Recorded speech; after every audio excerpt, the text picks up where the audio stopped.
What's up, everybody? Emceemur here, and welcome back to another video. It's time once again for another Fantabulous game review. Two games, actually. We're talking about a combo cart coming your way. Another fantastic release from our friends at NIS America. And I want to thank our friends at NIS America for giving us an opportunity to review this piece of software. We are talking about none other than Saviors of Sapphire Wings and Stranger of Sword City Revisited, coming your way on the Nintendo Switch. All right, and I gotta tell you, I was sold on this the minute I saw the cover, the minute I saw the font of the logo, and we'll explain more about that as we get into the review. There's something to it, but I think you're gonna like what you see. Let's don't waste any more time. Let's get into this right now. So full disclosure, I wasn't aware these weren't new games, and the font on the logos caused me to incorrectly assume these were extensions of the bloodline that brought us the Insta-classics Legend of Legacy and Alliance Alive. I assumed incorrectly. Sapphire Wings launched on Vita a few years back in Japan, and on PC before that, under multiple titles. And Sword City all the way back in 2014, both from the same developers. But these are new to me, and I think we're going to like what we see here. Now, from the title screen, Sapphire Wings is already striking a chord, literally, with the soundtrack. And oh my god, it's turn-based, with front and back rows. I'm getting massive Phantasy Star 2 and 3 vibes here. And what in the Bard's Tale Ultima wizardry is going on with this movement right now? Yes, I do believe in love at first sight. So we have turn-based combat with a vintage spin on the dungeon delving, and even a fast apply option that instantly resolves a round of combat to move things along. Risky in some scenarios, but a surefire streamliner in others. On to character creation. You can shape the protagonist a little in the sense of the gender and the appearance, and soul shape selection, which provides a base set of stats and shapes how the character will perform right out of the gates. The character models look fantastic, and we have branching dialogue choices already early on, which is always points to replay value. Responses can potentially buff party members' confidence, an actual stat, suggesting while there may be no wrong answers, there are certainly optimal answers. You'll hold private counsel with your squires to discuss matters and build stronger bonds with them. This fills their soul gauges up and gains them additional perks as they ascend these ranks. And you can achieve this also by feeding your squires, so be sure to ask them what foods they like. Through alchemy, you'll be whipping up various foods and beverages for both party consumption and traps for monsters. Lovin' the shop. This is so classic in build, and yet it's exactly what I'm thirsty for. One- and two-handed weapon options? Yes, please. I'm spending all my jack on a flail, and we're off to go grind, baby. I'm penalized in attack per round, and I'm less proficient, but this at least allows me to make those choices. I like that. As you acquire new party members, you can rename them, change their appearance, and select a class for them to help round out your team the way you want. You have a lot of say in how each character progresses. Your progress in an area or dungeon seems to map out Etrian style, which I love.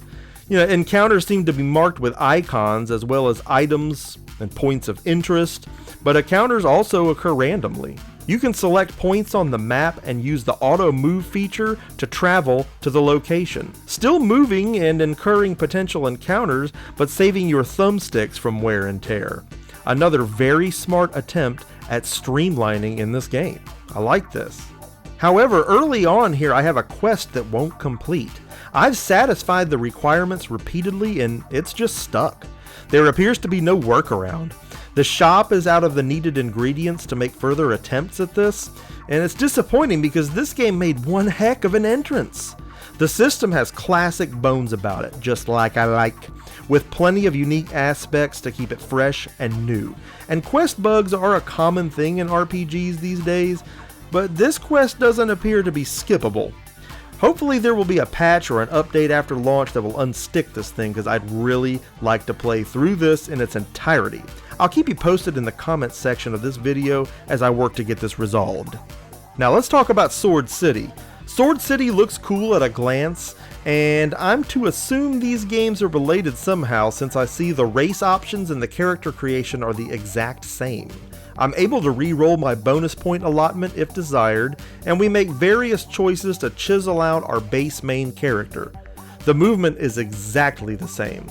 Not that there's anything wrong with that. As I previously stated, I love RPGs like this. The layout of the first dungeon is simple, and once I get up to the overworld, I'm greeted by the exact same monsters from the other game. Same artwork and everything. Perhaps one game is a reskin of the other? I mean, I don't know, but the good news here is that we see some of the same streamlining in this game, in the combat and in the map traveling as well. My character can barely seem to get a lick in here, but as of the first big battle, I've already won some leather underoos and a handful of other goodies. This game is the same in many ways as what we saw with Sapphire Wings, but this came first and seems a lot more complicated. Either that or it's simply moving faster. I'm being hit with more than I can absorb, and I'm trying to get hands-on and feel things out here. Enemies are ridiculously strong in some places, and to heal fallen party members, they have to be infirmed for a period of time, leaving you short-handed. And you apparently face permadeath situations after a set amount of revivals based on a character's stats. Time only seems to progress in dungeons, so you're forced back into the fray, understaffed, waiting for your other teammates to recover. This is reminiscent of a Darkest Dungeon style dynamic in which things get progressively worse and the situations get increasingly hopeless. Like Sapphire Wings, enemies seldom drop money. The cash is going to be in your gear, which is in chests, which are behind enemies I apparently have no business fighting right now. I'm sneaking around the training area with 2 out of 6 characters still standing. Slow it down, coach. I mean, talk about getting pantsed in the schoolyard. Now, I don't expect the game to hold my hand either. I like that it's playing rough, but as a newcomer, I also wondered if I shouldn't have started on an easier difficulty level. I'm seeing more and more role-playing games these days where normal is the new hard. I'm going to tough it out if I can. I like the slow grind against the backdrop of certain doom. I mean, it's kind of cathartic for me, honestly, but that's just me. All this said, these games are likely to appeal more to core old-school RPG enthusiasts. Both games employ an item breakdown and an upgrade system. A crafting system of sorts, if you will. And the acquisition of all this loot seems to be paramount, as it is the center of the game's economics. Again, money drops on enemy encounters are rare, and small when they do occur. I actually see the logic in that too. We've lived our whole lives defeating enemies in RPGs that all just happen to be walking around with a giant chest full of gold. Realistically, and I say that jokingly, a mutant frog probably isn't hopping around with money on his person. So, though these games are connected and share some of the same enemies, they seem to take place in different times and worlds. Some of that may make more sense further in. There are lots of unique aspects of these games in which to work on and advance in, but it feels like it may be months before I've actually played into all of it, based on how slow the initial grind is, just getting my characters able to survive. I'm not saying this is a bad thing, rather a unique attempt at a balance. So to wrap things up, I can say these games are definitely for me. I'm going to need a lot more grinding if I want to get through these, especially Sword City. We're definitely going to need more armor, more weapons, and well, definitely more underwear. If you're into true turn-based RPGs, and if you were ever a Wizardry or a Bard's Tale fan, I think these games are definitely worth having a look at. Saviors of Sapphire Wings and Stranger of Sword City are available today on your Nintendo Switch, both physically and in the Nintendo eShop. So there you have it, Sapphire Wings and Sword City Revisited. I mean, cool stuff. As far as the quest bug that I ran into on Sapphire Wings, there's a couple of ways I think I know to get around that. Now, if the game itself doesn't have an update week 1, which oftentimes they do, that's one way it could resolve itself, but I think I will go back and start a new playthrough and at least get back to that point to see if this was just an isolated incident, because with RPGs, that's a thing. Some of my favorite RPGs are riddled with bugs. It's just something that you deal with. This is an older game that ran flawlessly on Vita.